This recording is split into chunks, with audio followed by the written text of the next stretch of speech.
Ladies and gentlemen, boys and girls, it's the moment you've all been waiting for. Thomas Cavanaugh Construction is proud to present Live from the Hunt Camp, Valley Heritage Radio's annual trek to the grand old camps of the Ottawa Valley. Now, let's join the Hunt Camp crew and see where they are today. Hello and welcome to Live from the Hunt Camp on Valley Heritage Radio!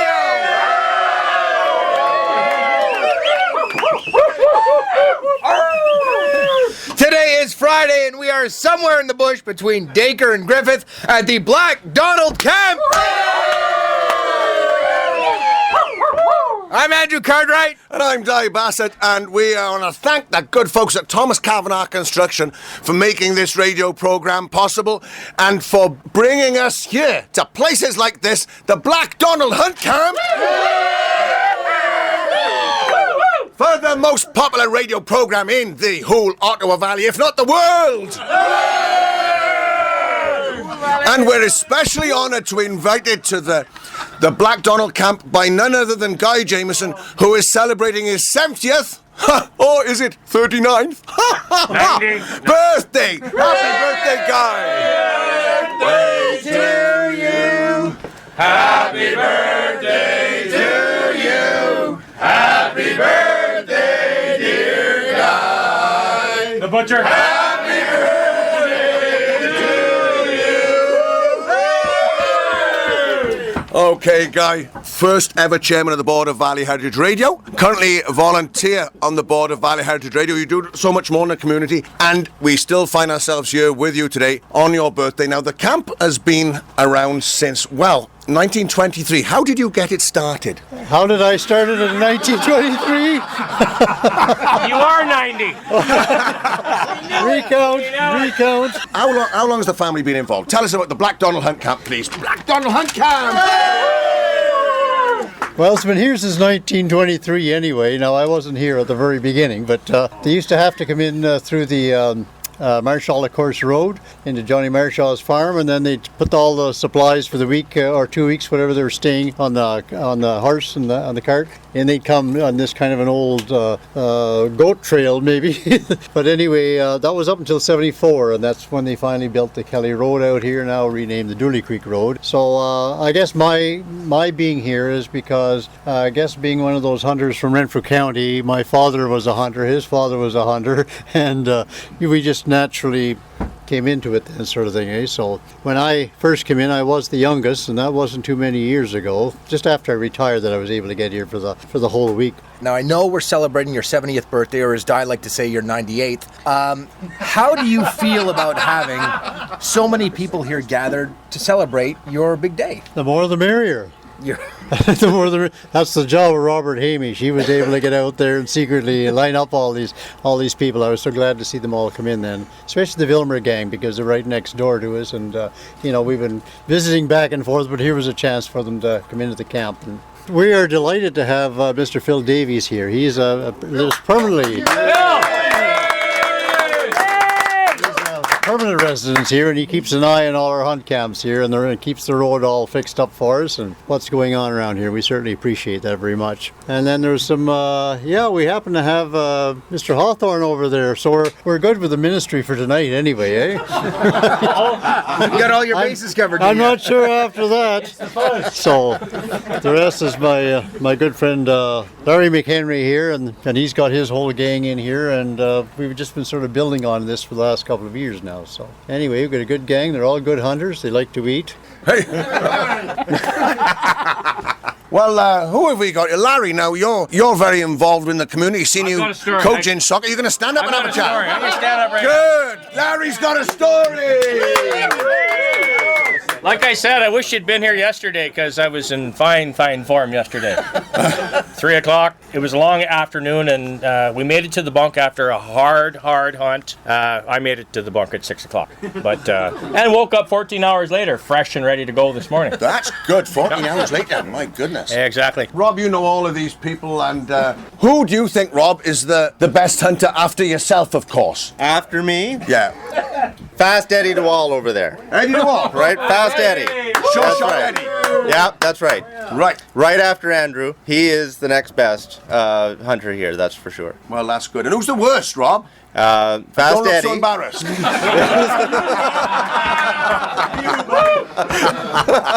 Fast Eddie actually hunts in Beachburg, where he's from. Oh, yeah? He's hunting there right now. You cannot tell that he's in two places at once. That's how fast that man is out in the trail. Tell the story about you and I running the chase with Eddie last. No, we're on radio again. That's whatever we agreed. But I'll tell you, this camp, just like Phil Davies could tell you here, because this man has more knowledge about what goes on in the environment and around here than anybody else. But like Rick Watchhorn, who came over here, and the district manager for the Ministry of Natural Resources, and at their camp, I'm so glad to see them all from the Hilton. You know, you got a couple of things. Everything that goes on at the hunt camp stays at the hunt camp, unless Valley Heritage Radio shows up, apparently. Yep. The number two is that we want to dispel this myth of all hunt camps, that women never seem to make it to the hunt camps in general numbers. And the reason for that I figured out is, have you ever got directions when you're hunting from another hunter? Go out that trail, turn right, hit that old stump that used to be there when it was an acorn, and then a stone's throw from there, you go up over a ridge, and then, right? And that's how the women get directions to everybody's hunt camp. And so that's why nobody ever shows up. Who's this gentleman over here? I'll introduce this to him, because I gather he might have a story or two. Bob Gordon. And actually, it's not about Guy, it's about Dougal, the grandpa. So, Rob, got any stories you can tell us? No, but tell the other one about Dougal. So this is a real story. This is a real story. This is a real story. And we just heard... One of those would be nice. I used to hunt at the highway at the Beckwith camp, and I came back for a drive on Sunday and stopped, and I'd stop and get out and saw a track or something, and a friend of mine come along, Michael Dakers. He had his truck and he had a guitar in it. And Dougal is coming this way. And Dougal's going to town for milk. He said, the lads forgot milk, I'm going into town. But then he stopped and he looked at Michael's truck, and Michael had a guitar, and he says, can you play that? Michael says, well, actually, he says, I can play a little bit. So he got his guitar out, Dougal got his fiddle out. Now we're in the middle of the road, and as the day went on, because we stayed there, there's another man by the name of Arnie Jackson, had an accordion. He showed up, and we had another guitar player. We built a fire in the middle of the road. And by 9 o'clock, we're still here, and we've got hunters piled up trying to get in, and everybody opens the fire, has a drink, or sings a song. And that was typical of Dougal. He came and stayed that night with us, and he hunted in the morning with us. Then he said, well, I have to go and get that milk. And away he goes. And we had these guys come back into our camp on Wednesday and said, have you guys seen Dougal? And, well, he was here on Monday getting milk. He says he hasn't showed up at the camp yet. And when we were at the Villamires on Sunday checking in with them, and they said, we want to tell you a story about your grandfather Dougal. So one time, we drove out, and there was a fire in the middle of the road. And there was all playing music. And we couldn't get through. And everybody was gathered there all night long. And then we got the other half of the story, how it actually happened. So we've got a message from a different hunt camp that I wanted to relay to you. They wanted me to ask how many deer you guys have so far. We got two. Two. Well, the boys from the Two Island Hunt Club say that their first day of hunting, they got 7 deer before noon. Just saying. Just saying, boys. Just saying. Mike, when we left them, they were seeing double.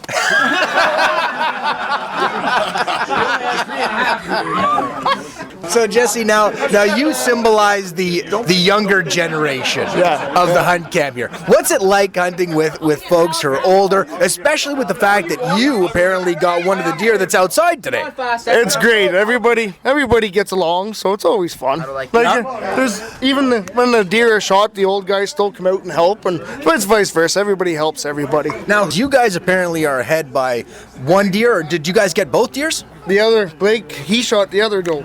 So the young guys are ahead 2-0 then. Yeah. So do you have any tips to give maybe some of the elderly folks around here? Get glasses. So who we got here? I'm Jesse Eads. I'm Blake McHenry. Andrew Craig. Cameron Shields. Leah Bullock. If we add all of your ages up, are you guys still younger than Guy Jamieson? No, not even close. He's prehistoric. Yeah, he should be in a museum. Hold on, anybody got a calculator? He didn't hear it. Hey, Guy. He'll hear that on Friday, that's for sure. Have you heard some of the stories from the older folks here who've been here a little while? They tell you know, the same story every night. but it's nice to come in after, you know, out in the bush for the day. You have a nice big dinner and coffee and tea and stuff afterwards and playing cards. And then as soon as you start playing cards, that's when you get all of the stories coming out. So if we've divided the hunt camp now into the young folks and the older folks, who is more prone to be a liar? Is it the older the folks or the younger generation? Larry. It's Larry. It's Larry. No, I deny it. Yeah, but he's lying, so. Okay, we got to take a quick break for a word from our sponsors. You are listening to Live from the Hunt Camp on Valley Heritage Radio. It's hunting season in the Valley, and Thomas Cavanaugh Construction would like to remind you to be a responsible hunter and to remember these important safety tips. Always wear your hunter orange. Be aware of your surroundings. Don't hunt alone. Be sure of your target and practice gun safety. These tips will help ensure that hunting remains a safe activity for all concerned. A message from the folks at Thomas Cavanaugh Construction. Have a great hunt.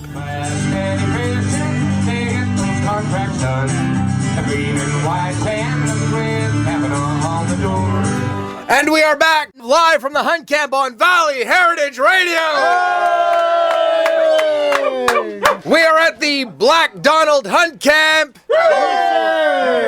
and chatting with a gentleman who is celebrating 70 years of being on this earth today. Oh, yeah. Guy Jamieson, who has been one of the oldest serving members of this hunt camp. Guy, you must have some memories that when you think back on all of the years that you've spent together with the guys and the girls and getting out into the bush and stuff like that, in terms of stories, is there one that just kind of jumps to mind as one that's being always told to new members who come to the hunt camp? Well, you see, in this hunt camp, we always work in twos. This is the buddy system, you know. One looks after the other one. And Larry McHenry and Blake, they happen to be together. And so everybody showed back up at the camp after the first day, but those two didn't show up. So we kind of got a little concerned. It was getting pretty dark, and we decided, well, we better go and look for them. Well, we just opened the door and heard this huffing and puffing, and Blake comes up the trail, and he's got this great big buck over his shoulders. I said, my God, that's a good-sized buck you got there, Blake. I said, where's your dad? Oh, him? Oh, well, he's about a mile or so back in the trail. I think he's had a heart attack. He said, a heart attack? He said, you brought in the deer instead. Well, nobody's going to steal the old man, for God's sake. True story. Now, one of the things at the hunt camps is the musical arrangements and the music that just comes out of some of these areas. What do you have in store for us today? Well, we just between my son Rob and I, we've got a couple of instruments, and I've got my choir all lined up to sing a song with us. And who's going to be helping you with the backup vocals? All the boys. All the boys. Okay, I'm going to get out of your way so you can take your spot at the piano. And, okay, we'll let Rob play a fiddle tune.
What's it called, Rob?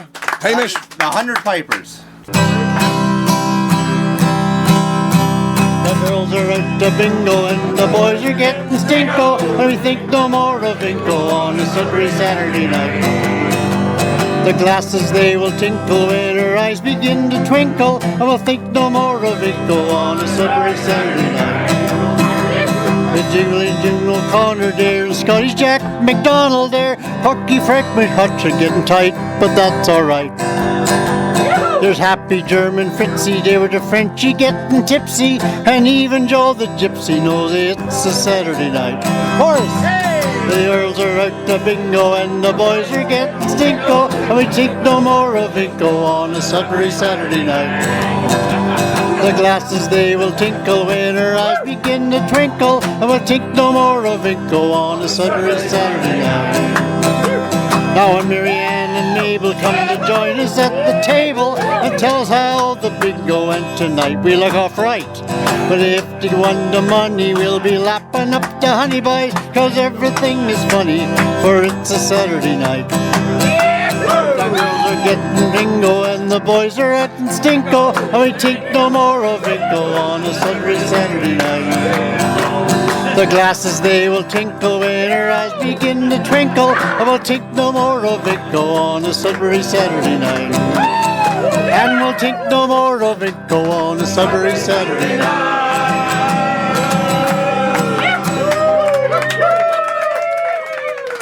Well, here we are, Andrew. We're just about to head out, but first we need to have a word with Guy Jamieson. Congratulations again, Guy, on your 70th birthday. It's been a real celebration to be here with you. And thank you for the cake. That was lovely. The food you fed us was wonderful. Thank you for coming in here this afternoon, and we certainly enjoyed your company here for the evening, and we just had a great evening here. Thank you. And it's not over yet. Well, we hope you've enjoyed live from the Hunt Camp here on Valley Heritage Radio. We want to thank the gang from the Black Donald Camp. We hope you folks have many more years of happy hunting together, and we mean that in all sincerity. We also want to remind you to be listening on Monday as we head out to the Calabogie area for a visit at the Polish Embassy. Be sure to tune in for that, by the way. By the way, the cast and crew of Live from the Hunt Camp are wearing some great mossy oak jackets provided to us by Columbia Sportswear that have been supplied to us by Afelsky Shoes in beautiful downtown Pillowoo. And of course, this program would not be possible without the generous support of Thomas Cavanaugh Construction. So until tomorrow, from the entire Valley Heritage Radio, live from the Hunt Camp gang. Thanks for listening to Live from the Hunt Camp, brought to you by Thomas Cavanaugh Construction. Be sure to keep that radio tuned to 98.7 FM and join us again next time. From the whole Valley Heritage Radio Hunt Camp crew, have yourself a great day.